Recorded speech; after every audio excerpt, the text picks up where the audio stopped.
Grand Rising. Are you terrified yet, Gentiles? Are you terrified, Psalms 83? Are you terrified, Blassels? I already know the answer to that. You are terrified. You want to know why? We know. Because see, what we are bringing out, no other group or person can do that without the Most High. See, if you're bringing out information only pretty much of the Bible, you're part of Psalms 83. If you're in a camp and you pretty much have limited yourself to the 80 or 66 books that the constant Christians have limited you to, you are also part of the whole Psalms 83 conglomerate. That's why now they're sacrificing their own, because they've outlived their usefulness. What they teach, they have been taught by the church, because it's limited to 66 or 80 books. You're terrified now because you know that what we're bringing out is of the Most High. What we're bringing out is of the Holy Spirit. And you don't have the Holy Spirit, so therefore you cannot bring this information out. You cannot bring the Bible and history together. You cannot go to other, biblical sources that were excluded by the church and then connect that with history in order to understand prophecy today. The only people that are doing that are people that have the Holy Spirit. The people that have had the Holy Spirit sent to them. If you're not doing that, then you are part of Psalms 83, because they're not capable of doing that, and neither are you. So now you are terrified, because now, as the Most High said that he was going to send the Holy Spirit to bring all things back into remembrance, it wasn't just the Bible that the Gentiles approved. It's also other biblical books. It's also historical books. Just like there's no takers for Revelation 6 and 8. Not one. No one's been trying to break that down. And pretty much whenever they try to break anything down, it's still the same garbage that they've been saying for thousands of years. Just like all of a sudden now it's I guess it's in vogue to say that everyone has been into slavery. Everyone's gone into slavery. And there was some two white guys, that were interviewing these black Hebrew Israelites. And you can tell they're all playing for the same team, because the guy was like, well, there's been other people. The white guy was telling us, Hebrews, there's been other people that have been into slavery. I'm Irish, and I was enslaved too, and did your servants and blah, blah, blah. I'm like, I would have stopped him right there. When were you in chattel slavery? But see, the Hebrew Israelite let him just keep on running his mouth, saying all this BS, and never even question about the whole thing about chattel slavery. No one else has been into chattel slavery except our people. I should clarify that and say no one yet. You other nations are now getting ready to experience that, because everything you did to us is going to happen to you double. So it wasn't just about going and selling yourself for 7 years in order to get passage over here, and then when you can leave, and you have full rights, and like a regular person. We didn't have that. We were sold into captivity for generation after generation after generation. So see, all of a sudden now, this is a truth that you cannot contend with. We had a guy in the last videos, like 2 videos ago, trying to run his mouth, and he's trying to, I'm like, show me anywhere where it says the Most High gave you authority over the scriptures, where the Most High said you get to dictate how many books the Most High has approved, how man gets to do that, how Gentiles get to do that. And it's, the Great Commission. The Great Commission is talking to Israelites. It was not referring to you Gentiles. So again, the days of you being able to read something out of the Bible and then give your opinion or breakdown with no pushback, those days are done. Those days are over with. Trying to say that we're racist because we talk about what the Bible really says, while you've actually been implementing, racist laws, right, against us.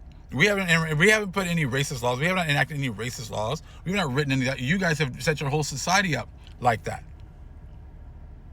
You set up laws that pretty much made us 3/5 of a man, and you pretty much scared everybody. Like, look, you want to treat like these Negroes over here? You want to treat like these Negroes over here? as long as you're not part of our church, you're black. You're gonna be black. And see, the thing is, they got us all talking about skin color, and that's not what it is, per se. Okay, because there's plenty of so-called black people that black vassals that went ahead and are down with the other nations. They go against our people. And now this truth is coming out. Now this is what they're like. They don't want to hear it anymore. They are terrified. They want to try to, diminish us. And it's funny how you can say that we're racist when your whole reasoning is racist. You seem to think that we talk about the things that you've done to our people and that we just want justice. Nothing more, nothing less. We want justice. But you seem to think that that's somehow racist. Don't you want justice when things are done to you?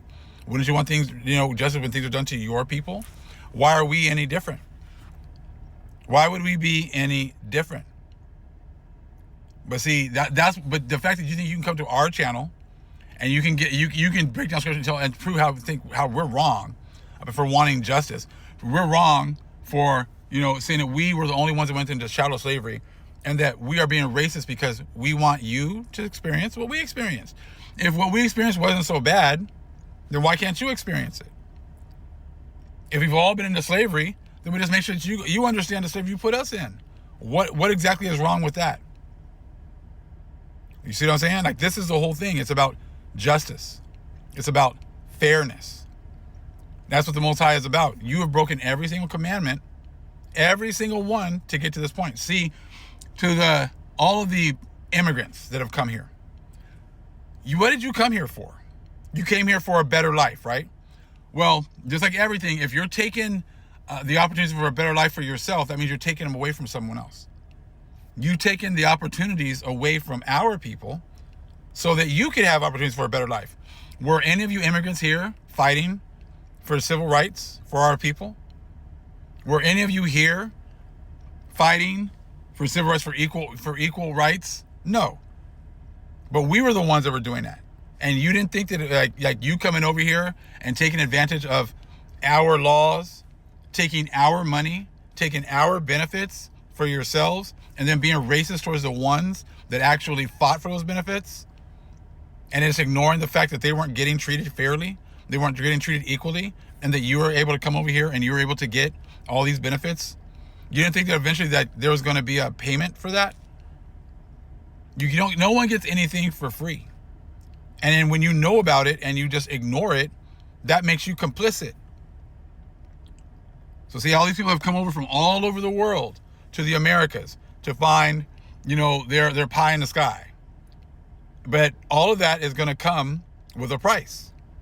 And you guys keep talking about, you've been racist towards black people while you've been accepting our benefits. Just think about that. That goes for everyone. You've been racist against the true owners of the land while you've been accepting their benefits. You've been giving homage to a middleman. The Europeans have been a middleman. They got opportunity to be here for a little while and control things for a little while, but everything's going to go back to us. And now you're going to be like, well, hold on. Well, we have rights. Yeah, you have rights with the middleman, but the middleman doesn't have control anymore. The middleman is nothing. The middleman is being exposed.